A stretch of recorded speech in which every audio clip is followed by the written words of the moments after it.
దోపిడీ దొంగల ముఠాపై జీఆర్పీ పోలీసులు కాల్పులు జరిపిన ఘటన కలకలం రేపింది. పొన్నూరు మండలం నిడబ్రోలు రైల్వే స్టేషన్ సమీపంలోని ఆలూరు గేటు వద్ద ఇద్దరు వ్యక్తులు అనుమానాస్పదంగా ఉండటాన్ని జీఆర్పీ పోలీసులు గమనించారు. వైర్లు కత్తిరించే సామాగ్రి ఉండడంతో వాళ్లను పట్టుకునేందుకు యత్నించారు. దీంతో దుండగులు పోలీసులపై రాళ్లు రువ్వారు. అప్రమత్తమైన పోలీసులు కాల్పులు జరపడంతో అక్కడి నుంచి దుండగులు పారిపోయారు. సిగ్నల్ ట్యాంపరింగ్ చేసి దోపిడీలకు పాల్పడుతూ ఉండడంతో జీఆర్పీ పోలీసులు ఎక్కడికక్కడ తనిఖీలు ముమ్మరం చేశారు. దాదాపు 10 రౌండ్ల కాల్పులు జరిపినట్లు డీఎస్పీ అక్కేశ్వరరావు తెలిపారు.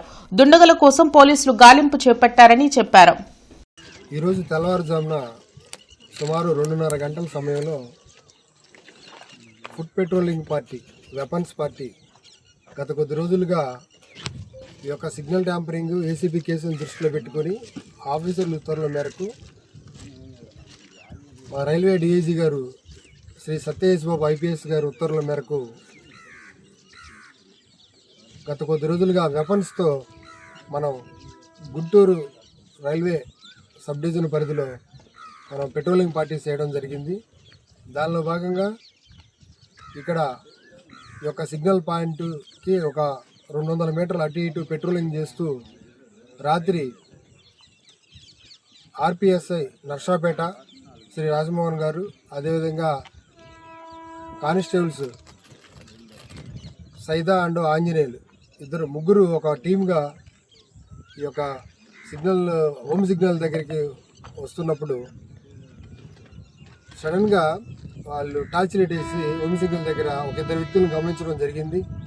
దాని మేరకు విజిలేసి టార్చ్ లైట్ వేసి ఎవరు మీరు ఏంటి అని చెప్పి కేకలు వేయగా వారు ఇమ్మీడియట్గా రాళ్లతో పోలీసు మీద దాడి చేయడం జరిగింది.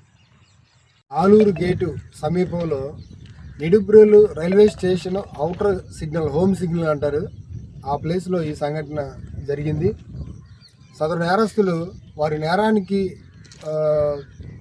ఉపయోగపడే విధంగా వాళ్ళు తెచ్చుకున్నటువంటి ఆర్టికల్స్, ఒక వైర్ కట్టరు, అదేవిధంగా ఒక ఎలక్ట్రికల్ టెస్టరు, అదేవిధంగా సర్జికల్ మెడికల్ హ్యాండ్ గ్లౌస్ ఇవి కూడా సదరు నేర స్థలంలో మనకి దొరకడం జరిగింది.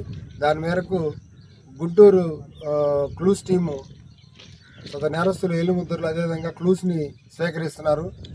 ఎట్టి పరిస్థితుల్లోనూ ఈ నేరానికి పాల్పడినటువంటి దుండగుల్ని త్వరలో పట్టుకొని అరెస్ట్ చేసి చట్టం ముందు నిలబెట్టారు.